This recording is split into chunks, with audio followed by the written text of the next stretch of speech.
Dans cette vidéo très courte, je vais te dire pourquoi est-ce que j'ai vendu ma Tesla. Parce que oui, j'ai vendu ma Tesla Model 3 de juin 2021, la SR+. Et je vais te dire pourquoi je l'ai vendue dans cette vidéo.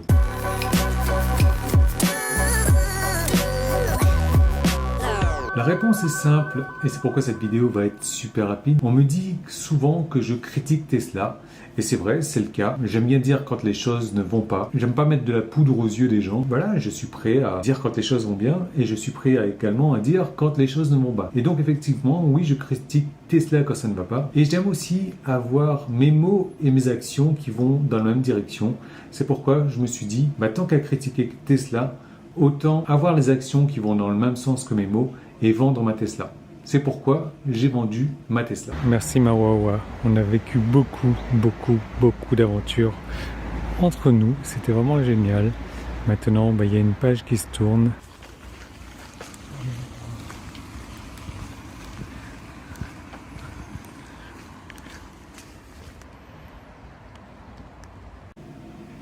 Ah oui, oui, je suis toujours là. Bon, la vidéo va durer un petit peu plus longtemps. Pourquoi ?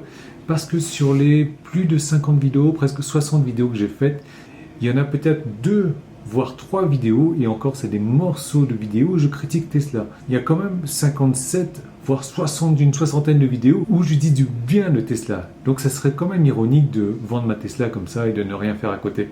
C'est pour ça que j'ai vendu ma Tesla, mais j'en rachète une autre.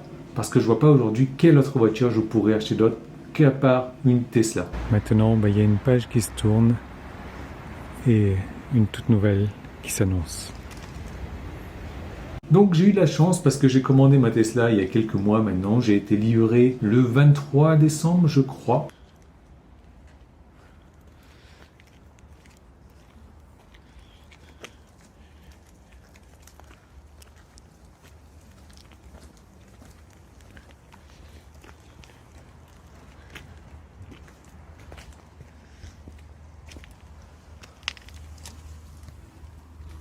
Et c'est une licorne, voilà, c'est une licorne bleue. Donc une SR+, avec le moteur de la propulsion qui fait le 0 à 100, 5 secondes 7 je crois, et la batterie de 60 kWh, donc je suis vraiment super satisfait, même si je préférais la couleur rouge. J'ai eu mes plaques 974 comme demandé, même si je vais critiquer Tesla dans cette vidéo encore, donc si tu n'es pas content, tu t'en vas, tout simplement.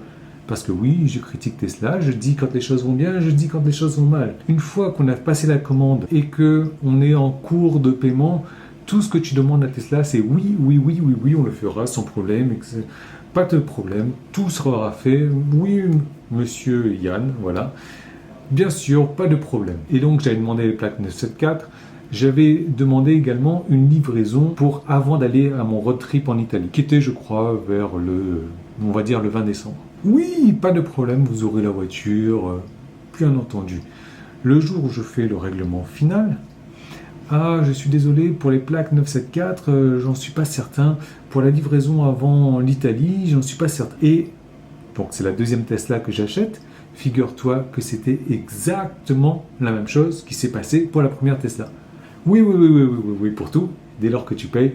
Je suis pas très sûr, on va voir, etc. D'ailleurs, pour ma première Tesla, je crois qu'il y a eu un décalage de 1 mois sur la date de livraison qu'on m'avait annoncé avant le paiement total. Voilà. Donc, ce n'est pas un événement à part. A priori, ça se passe comme ça. C'est un peu leur politique de vente. Je critique pas, c'est comme ça, il faut faire avec, mais il faut que tu sois au courant. Si, par exemple, on t'annonce une livraison février 2022, attends-toi du fin mars. Pourquoi ? Parce que les Tesla ne livrent que toutes les fins trimestres. Février 2022, pas trop de fin de trimestre, toi, ça.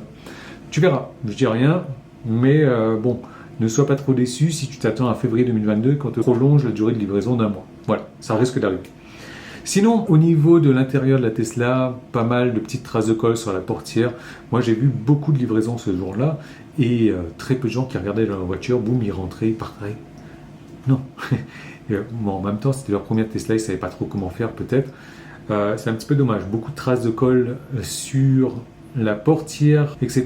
Donc j'ai fait tout nettoyer et une rayure de la carrosserie à l'arrière de la voiture, l'arrière droit, comme tu peux le voir. Et ça, donc, il a fallu que je prenne rendez-vous avec mon application Tesla pour signaler le dommage sur la carrosserie lors de la livraison. Donc, j'ai pris une photo, j'ai mis le truc référencé sur mon téléphone vers le 23 décembre même, je crois que c'était.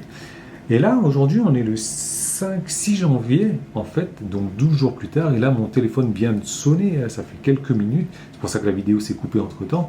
J'ai eu un appel de Tesla pour me dire « Ok, on vient d'avoir votre demande de réparation de la carrosserie. » Ça fait 12 jours que j'ai envoyé. Bon, c'est pas grave, hein, mais si tu veux, tu vois, tu imagines un petit peu le service client. Tu prends réception d'une voiture neuve, tu as une rayure sur la voiture, tu la signales et 12 jours plus tard, tu n'as pas de nouvelles.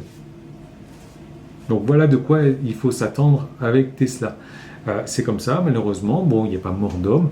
Là, ils font le tout. Ils m'ont dit, voilà, j'ai un mail avec le garage en pièce jointe, je vais pouvoir prendre rendez-vous, etc. Je n'ai pas été livré non plus des ports USB ni du chargeur à induction dans la voiture. Je ne me sers pas du chargeur à induction, je m'en fous. Les ports USB, oui.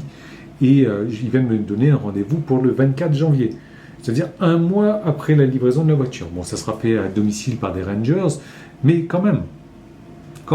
Voilà ce qui se passe avec Tesla. Est-ce que je critique? Non, je te donne les faits. C'est une réalité. Moi, je sais à quoi m'en tenir. Si tu prends une voiture neuve avec Tesla, voilà ce qui risque de t'arriver. Malgré tout, j'ai recommandé une Tesla et ma prochaine voiture, comme peut-être tu l'as déjà vu, sera encore une Tesla. Oui, parce que j'adore. Oui, c'est comme ça. Oui, je suis capable de passer sur ces petits problèmes parce qu'à côté, j'ai beaucoup d'avantages. Donc voilà pour la livraison. Je suis satisfait de la voiture. J'ai pas vraiment encore pu tester la batterie 60 kWh. Bon, ça ferait une différence de 10%, on va dire, sur l'autonomie. J'ai testé le volant chauffant parce que je les ai. Les sièges chauffants de série arrière également, je les ai. C'est sympa, c'est super. Je suis vraiment très satisfait. J'ai eu de la chance d'avoir cette licorne. Et encore une fois, globalement, je suis satisfait de Tesla. Et je continuerai à faire ma chaîne YouTube. Je vais peut-être changer le logo, je vais mettre une voiture bleue, etc. On verra. Mais j'en suis pleinement satisfait, même s'il y a des petits couacs. Et si ces petits couacs te dérangent, je ne sais pas comment ça se passe chez les autres constructeurs automobiles, mais c'est comme ça chez Tesla et il faut faire avec. Il faut savoir à quoi s'attendre. Tu le sais maintenant. Ça peut être mieux, ça peut être pire, mais pour les délais en tout cas, moi c'est la deuxième fois que ça m'arrive. Je ne suis pas le seul sur Internet. Tout le monde parle de la même chose. Voilà. Malheureusement, c'est comme ça et il faut faire avec. Donc j'espère que cette vidéo va t'aider. Comme d'habitude, laisse-moi un pouce en haut, abonne-toi à la chaîne si ce n'est pas encore fait, c'est vraiment important. Laisse-moi un commentaire également, dis-moi ce que tu en penses. Est-ce que tu as déjà eu ce genre d'expérience avec Tesla également? Et je te retrouve très bientôt dans une prochaine vidéo, d'où l'importance de s'abonner. C'est vraiment important pour la chaîne, ça, je t'en remercie vraiment si tu t'es déjà abonné. Et si tu t'abonnes aujourd'hui, je t'abonne également. Non, je te remercie également. Voilà, allez, je te dis à très bientôt. C'est encore moi. Je te vois venir avec tes questions tout de suite dans les commentaires. Je me suis dit, allez, je vais mettre un petit raccord sur la vidéo pour répondre à tes questions.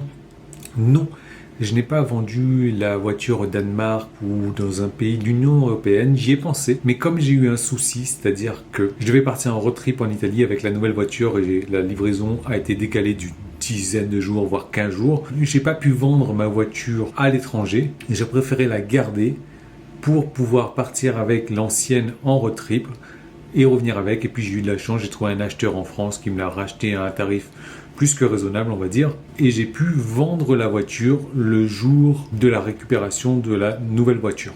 Voilà, pour répondre à tes questions. Et un tarif, voilà, relativement raisonnable, on va dire. Mais sinon, j'avais contacté IV Marketing, j'avais contacté d'autres personnes où il y avait des tarifs qui étaient moindres que ce que j'ai eu avec l'acheteur de France. Voilà, si ça peut te donner un ordre d'idée. Je ne vais pas donner de chiffres, bien entendu, donc je m'en sors bien. Surtout que la nouvelle voiture m'a coûté 1000 € de plus que l'ancienne voiture par rapport aux primes d'État qui ont baissé entre-temps. Voilà. Donc, encore une fois, abonne-toi et je te retrouve très bientôt.